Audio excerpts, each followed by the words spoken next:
ओम श्री साईराम. ओम श्री साई पुरुषोत्तमाय नमः. सर्वश्रेष्ठ पुरुष असणाऱ्या श्री साईंना आमचा नमस्कार असो, जे सर्व देहरूपी पुरामध्ये निवास करतात. यस्माक्षरो मतितोऽहम् अक्षराद् बीजोत्तमः अतोऽस्मि लोके वेदे च प्रतीतः पुरुषोत्तमः. भावार्थ, ज्या अर्थी मी परमात्मा क्षर पुरुषाच्या पलीकडचा आणि अक्षर पुरुषांपेक्षाही श्रेष्ठ असा आहे, त्या अर्थी लोकव्यवहारात व वेदात देखील मी पुरुषोत्तम या नावाने प्रसिद्ध आहे. श्री साई पुरुषोत्तमानी एका भोळाबाबड्या शेतकऱ्यावर कशी कृपा केली त्याची ही कहाणी. गुजरातमधील मकवाना खेड्यात रतुधन गडवी नावाचा एक अत्यंत साधा व गरीब शेतकरी राहत होता. दुष्काळामुळे त्याचे अन्य शेतकऱ्यांचे व त्यांच्या जनावरांचे अत्यंत हाल होत होते.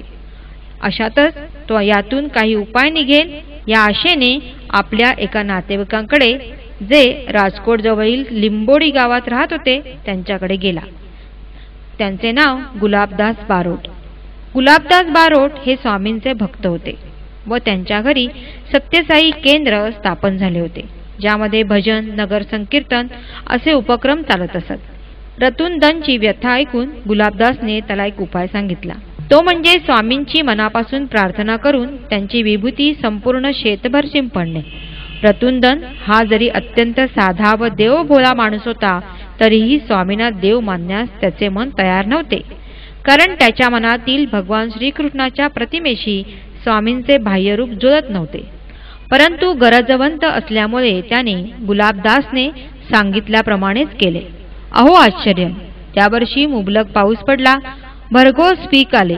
स्वामींविषयी कृतज्ञता व्यक्त करण्यासाठी तो मोठ्या धीराने प्रथमच आगगाडीने प्रवास करून पुट्टपर्तीस पोहोचला आणि स्वामींनी त्याला मुलाखतीसाठी बोलावले. मुलाखतीच्या वेळी स्वामी त्याला म्हणाले, तू सर्वांना सांगतोस असा केशसंभार असणारी व्यक्ती माझा मुरलीधर श्रीकृष्ण असूच शकत नाही, होय ना? रतुंदन म्हणाला, होय बाबा. त्यावेळी स्वामी म्हणाले, इथे पहा, आणि त्याला स्वामींचे परिवर्तन मुरलीधर कृष्णामध्ये झालेले दिसले. रतुंदनने अश्रुपूर्ण नेत्रांनी स्वामींच्या चरणावर लोळण घेतली व म्हणाला, बाबा मला क्षमा करा, भक्ती प्रदान करा. त्यावर स्वामी म्हणाले, मी हे दर्शन तुला तुझ्या भक्तीमुळे दिले नसून तुझे संपूर्ण परिवर्तन व्हावे म्हणून दिले आहे. तू तुझा पूर्वीचा धंदा पूर्णपणे सोडणार आहेस की नाही? रतुंदनने विचारले, कोणता? स्वामी म्हणाले, खरं सांग, तू लुटमार करून माणसांना मारत होतास की नाही? पश्चाताप दग्ध झालेल्या रतुंदनने पुन्हा एकदा स्वामींच्या पायावर लोळण घेतली. यानंतर स्वामींनी विभूती देऊन त्याची पाठवणी केली. मुलाखतीच्या कक्षातून बाहेर पडणारा रतुंदन हा अंतर्बाह्य बदलला होता. त्याच्या घरात पुढे श्री सत्यसाई केंद्राची स्थापना झाली. दुसरी गोष्ट आहे एका ऑस्ट्रेलियन महिला भक्ताची, जिने मुलाखतीच्या वेळी स्वामींच्या परवानगीने त्यांचे छायाचित्र घेतले. आपल्या देशात परत गेल्यावर तिने जेव्हा तो फोटो डेव्हलप करून घेतला, तेव्हा तिला आनंदाचा धक्काच बसला, कारण त्यात स्वामी पुरुषोत्तम श्रीकृष्णाच्या रूपात दिसत होते.